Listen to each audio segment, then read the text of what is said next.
Class 5 এর শিক্ষার্থীরা কিভাবে পরীক্ষায় সর্বোচ্চ ভালো রেজাল্ট করবে এবং প্রাথমিক বৃত্তিতে ট্যালেন্ট পুল স্কলারশিপ সিকিউর করতে পারবে এই সম্পর্কিত আমাদের ইংরেজি ক্লাস কিন্তু অনেক দিন আগে থেকে চলমান আছে। অলরেডি আমরা আগের 5টা ইউনিটের ক্লাস ফ্রি দিয়েছি এবং কিভাবে পড়তে হবে আমরা দেখেছি। আজকে আমরা ইউনিট 6 এর খুব গুরুত্বপূর্ণ একটা অংশ দেখব, অ্যান ইমেইল ফ্রম ইন্দোনেশিয়া। ঠিক আছে, এখানে মূলত তোমার উদ্দেশ্য কি, ইমেইলটা পড়ে তোমার উদ্দেশ্য কি? তোমার উদ্দেশ্য হলো একটা ইমেইল কেমন হয়। যদিও ইমেইল কখনো আমরা হাতে কলমে লিখি না, ঠিক আছে, রিয়েল লাইফে আমরা কিন্তু এটার ফরম্যাটটা সম্পর্কে জানবো, এটা কেমন হয় এটা আমরা দেখবো। আমাদের কারিকুলামে এখনো ইমেইল লেখার যে কালচার এটা আছে, সো আমাদের ইমেইল কিন্তু লিখতে দিতে পারে প্রাথমিক বৃত্তি পরীক্ষা অথবা তোমাদের স্কুলের যে কোনো প্রান্তিক পরীক্ষা অথবা হাফ ইয়ারলি বা ফাইনাল পরীক্ষায়। চলো আমরা দেখে নিই ইমেইলটা কিভাবে লিখতে হবে এবং কিভাবে আমাদের বইয়ে ইউনিট 6-এ এটা প্রেজেন্ট করা হয়েছে। প্রথমে বলেছে দেখো, লুক অ্যাট দ্য পিকচার, ছবিগুলোর দিকে তাকাও। Ask and answer the following questions in pairs, তোমরা জোড়ায় জোড়ায় একে অপরকে প্রশ্ন করো এবং এটার উত্তর খুঁজে বের করো। দেখো ছবিগুলোতে আমরা কি কি দেখতে পাচ্ছি, এখানে আমরা একটা দেখতে পাচ্ছি একটা লোক যাচ্ছে কাঁধে কিছু নিয়ে, হাতে একটা বর্ষা টাইপ, এবং এইদিকে দেখতে পাচ্ছি একটা পোস্টম্যান চিঠি দিচ্ছে, তাই না, বাসায় এসে। তারপরে দেখতে পাচ্ছি দেখো ল্যাপটপে একটা মেয়ে বসে আছে, তারপরে একটা ফোন যেখানে মেসেজ আসছে, ইমেল আসছে, কল আসছে। First question, what do you see in the pictures? We see various things. First of all, we can see a person walking, তাই তো, walking with something like কি বলে হান্টিং অ্যারেঞ্জমেন্ট, এটা দিয়ে মাছ ধরা টাইপ অনেকটা মনে হচ্ছে, যে মাছ ধরার বর্ষা টাইপ মনে হচ্ছে, তাই না, এরকম হতে পারে, অনেক কিছু চিন্তায় আসতে পারে মাথায় ছবি দেখে। সামনে আমরা জানবো কি mainly. Then in the second picture we can see a postman delivering a letter. তারপরে থার্ড পিকচারে আমরা we can see a girl অথবা we can see a women sitting with a laptop, with her laptop. And the fourth picture is of a mobile phone that is showing notifications from call, messages and emails. আচ্ছা, এখন দেখেন, what do you find anything common in all pictures? সবগুলো ছবির মধ্যে common কি আছে বলেন তো? এই কমন জিনিসটা হইল কোনো মেসেজ বা তথ্য এক জায়গা থেকে আরেক জায়গায় নিয়ে যাওয়া। ল্যাপটপের কাজও সেইটা, ল্যাপটপের মাধ্যমে আমরা সেটা করি। এই যে আমি এখানে ক্লাস নিচ্ছি ঢাকার থেকে, তোমরা বিভিন্ন জেলায় কিন্তু ফোনের মাধ্যমে এই ক্লাসটা দেখতে পারছো, এইটাও কিন্তু কানেক্টেড।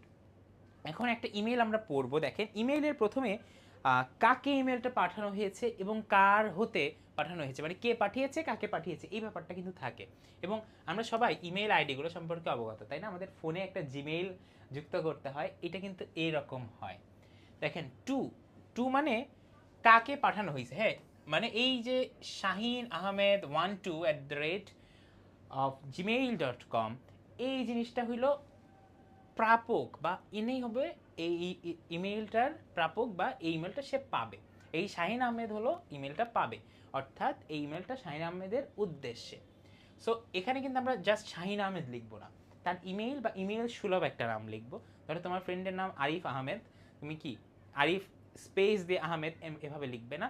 সবগুলো লেটার দেখেন ছোট হাতে স্মল লেটার ইউজ করা হয়েছে, এবং এরপরে নামের পরে একটা নাম্বার, যে কোনো নাম্বার হতে পারে, অ্যাড করতেও পারো নাও করতে পারো, নাম্বার অ্যাড করলে আরেকটু রিয়েলিস্টিক লাগে ইমেইল মনে হয়।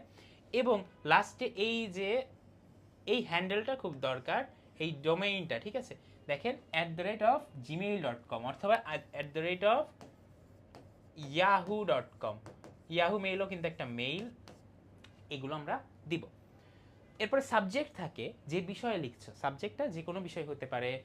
এখানে অ্যাবাউট মাই কান্ট্রি ইন্দোনেশিয়া, এখানে শাহিন আহমেদকে তার ইন্দোনেশিয়ান ফ্রেন্ড হলো ইমেইলটা লিখছে আর কি। এখানে তুমি জানাতে পারো তোমার এক্সাম প্রিপারেশন সম্পর্কে, তোমার সামার ভ্যাকেশনের প্ল্যানিং সম্পর্কে, তোমার বাবা মা সম্পর্কে, এনিথিং। এখানে দেখো তারপরে সাবজেক্টের পরে লিখেছে ডিয়ার শাহিন, প্রিয় Shahin, hello how are you, hello কেমন আছো, I am very happy to write you about my country Indonesia. একটা জিনিস মনে রাখবে, ইমেইলে আমরা খুব কম কথায় মেইন কথায় চলে যাই, মেইন যেটা বলতে চাই সেইটাই বলি। এখানে দেখো শাহিনকে জিজ্ঞেস করছে, হ্যালো শাহিন তুমি কেমন আছো, আমি খুবই হ্যাপি যে আমি তোমাকে আমার দেশ নিয়ে বলবো, মানে মেইনলি ডিরেক্ট কথায় চলে গিয়েছো, সোজা সাপটা, বেশি কিছু বানিয়ে লেখার প্রয়োজন নাই বা কোনো দরকারই নেই। Indonesia is a big country made up of many islands, ঠিক আছে, এই শব্দটা উচ্চারণ কিন্তু আইসল্যান্ড না, এখানে এস আছে বাট এস এর উচ্চারণটা সাইলেন্ট থাকে, আমরা আইল্যান্ডস বলি। আইল্যান্ডস মানে কি দ্বীপ, ঠিক আছে, অনেকগুলো দ্বীপ মিলে তৈরি একটা কান্ট্রি বা দেশ হলো ইন্দোনেশিয়া। দেয়ার আর মোর দ্যান 17,000 আইল্যান্ডস, ঠিক আছে, 17,000-এরও বেশি দ্বীপ নিয়ে বা দ্বীপপুঞ্জ নিয়ে এইটা তৈরি। আচ্ছা, এই ধরনের দেশকে ইংরেজিতে আমরা এক কথায় কি বলি জানেন? আমরা দ্বীপপুঞ্জ এই ওয়ার্ডটার একটা ইংরেজি ভার্সন আছে, সেটাকে আমরা বলি এক কথায় আর্কিপেলাগো, ঠিক আছে? এটা জাস্ট জানার জন্য, এটা আপনার বইয়ের না, এটা আপনি যদি অ্যাডভান্স পড়াশোনা করতে চান প্রাথমিক বৃত্তির জন্য বা ক্যারিয়ার অ্যাডমিশনের জন্য, এইটা জেনে রাখবে। আর্কিপেলাগো এটা শব্দ কি অর্থে ইউজ হয়? দ্বীপপুঞ্জ, ঠিক আছে? পুঞ্জ ওয়ার্ডটা প্লুরাল অর্থে অ্যাড হয়েছে এই শব্দাংশটা, মানে অনেকগুলো দ্বীপ এক কথায়। সাম অফ দ্য মেইন আইল্যান্ডস আর বালি, জাভা, সুমাত্রা অ্যান্ড কালিমান্তান, ঠিক আছে? বালি, জাভা, সুমাত্রা, কালিমান্তান এই হলো ওয়ান অফ দ্য মেইন দ্বীপ, বড় বড় দ্বীপ। Bali is one of the most popular sea, অনেক দুনিয়ার অন্যতম পপুলার বা জনপ্রিয় সমুদ্র সৈকত, ঠিক আছে? বালি সি বিচের নাম শুনেছি আমরা, অফ দ্য ওয়ার্ল্ড, ঠিক আছে? Bali is one of the most popular sea beaches of the world. একটা জিনিস খেয়াল করছেন, যখন তুমি ওয়ান অফ দ্য এটা ইউজ করো, এরপরে যে নাউনটা থাকে এটা প্লুরাল হয়। দেখেন, একটা গুরুত্বপূর্ণ জিনিস আপনাদের শেখাই, ওয়ান অফ দ্য স্টুডেন্ট, এটা কিন্তু ভুল, ঠিক আছে? ওয়ান অফ দ্য স্টুডেন্ট হয় না, ওয়ান অফ দ্য স্টুডেন্টস হয়, ঠিক আছে? একজন মানলাম, একজনের কথা তুমি বলছো, বাট অনেকজন স্টুডেন্টের মধ্যে একজন, ঠিক আছে? সো ওয়ান অফ দ্য থাকলে পরের যে নাউনটা থাকে লাস্টে সেটা প্লুরাল হয়। The weather here is usually warm and sunny, so people love going to the beach. এখানে সচরাচর গরম এবং খুবই রৌদ্রোজ্জ্বল আমাদের আবহাওয়া আমরা পাই, এই জন্য মানুষজন সি বিচে রোদ পোহাতে পছন্দ করে। এবং শুধু যে ইন্দোনেশিয়ার মানুষ রোদ পোহায় এমন না, পৃথিবীর বিভিন্ন প্রান্ত থেকে কিন্তু ইন্দোনেশিয়া মানুষ যায়, বালি আইল্যান্ড ঘুরতে যায়, সি বিচ ঘুরতে যায়। I live in Jakarta, Jakarta দেখতে পাচ্ছেন, the capital city of Indonesia. লেখক বা ইমেলের লেখক জাকার্তায় থাকেন, ইন্দোনেশিয়ার ক্যাপিটাল সিটি, ঠিক আছে? যদি এটা নিয়ে হলো মানে এটা যে ইন্দোনেশিয়ার ক্যাপিটালটা, এটা হলো পরিবর্তন নিয়ে অনেক কথা আমরা মাঝে শুনেছি। Our national language is Indonesian, তারা ইন্দোনেশিয়ান ভাষায় কথা বলে, but many people also speak local languages. Indonesia সম্পর্কে যদি তুমি জানতে চাও, ইন্দোনেশিয়ায় কিন্তু এখনও বিভিন্ন গ্রামে ওরা অনেক প্রাচীন ভাষায়ও কথা বলে। এই ভাষাগুলোকে জাভানিজ ভাষা বলা হয়, জাপানিজ না কিন্তু। জাভা আইল্যান্ডের যে ব্যাপারটা শুনেছো, জাভা আইল্যান্ডের একসময় কালচার ছিল, এবং অনেক গ্রামে ওরা এখনও খুবই ট্র্যাডিশনাল জীবনযাপন করে, বা আমাদের খুবই লোকাল স্টাইলে বা ওদের একটা ট্রেডিশন মেনে ওরা জীবনযাপন করে।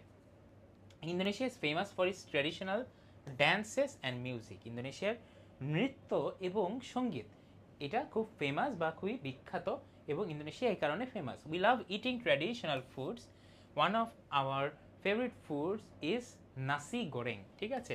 আমরা যারা বিভিন্ন ঢাকাতে আমরা বিভিন্ন রেস্টুরেন্ট দেখি প্যান এশিয়ান, ঠিক আছে, আমরা বলি ইন্দোনেশিয়ান ফুড যেখানে পাওয়া যায়, নাসি গোরেং কিন্তু এখানে একটা সে ধরনের একটা food item, which is like fried rice, যেটা হলো ফ্রাইড রাইসের মতোই বাট ইন্দোনেশিয়ান স্টাইল, ঠিক আছে?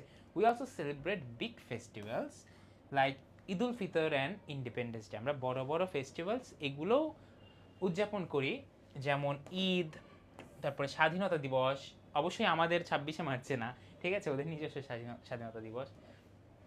I hope someday you will visit Indonesia, আমি আশা করি কোনোদিন তুমি ইন্দোনেশিয়া আসবে, ঘুরতে আসবে, and enjoy the beauty of my country, এবং আমার দেশের সৌন্দর্য উপভোগ করবে।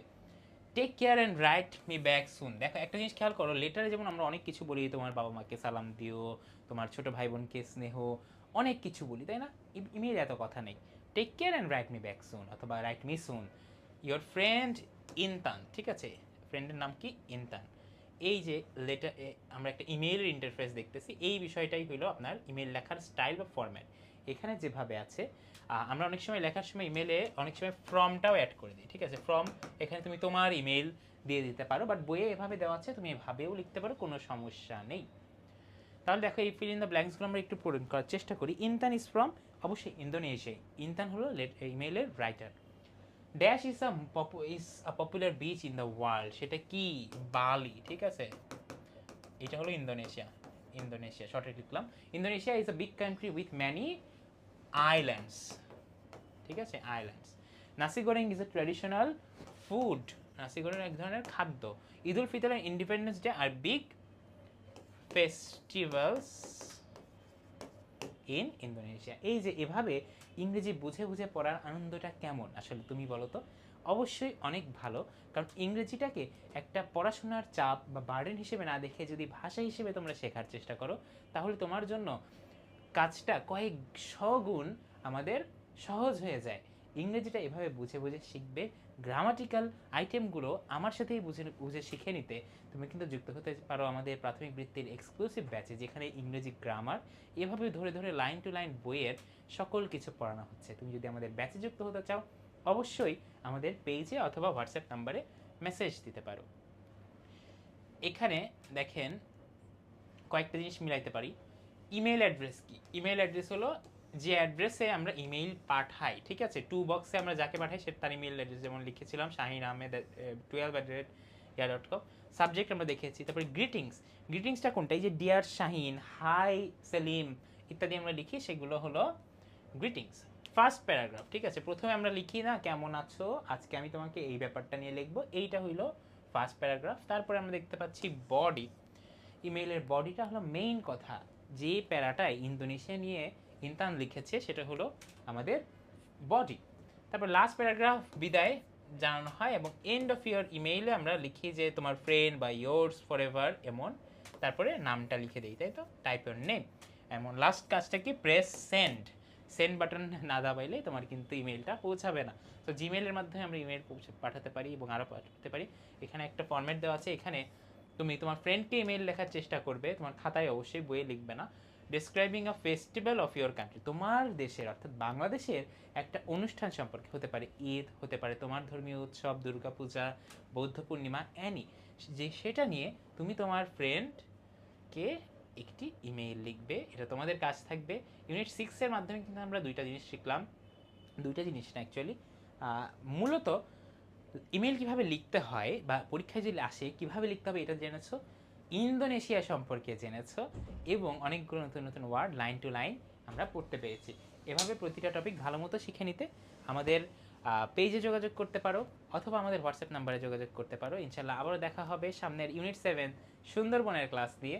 এভাবে কিন্তু প্রতিটা টপিক তুমি আমাদের ইউটিউব চ্যানেলে প্লেলিস্টে পেয়ে যাবে, এবং আমাদের ফেসবুকেও একটু তুমি ভিডিওতে গেলেই আমাদের সকল ক্লাস তুমি গুছিয়ে পেয়ে যাবে। ভালো থাকো সবাই, সুস্থ থাকো, আল্লাহ হাফেজ, দেখা হবে পরবর্তী কোনো ক্লাসে।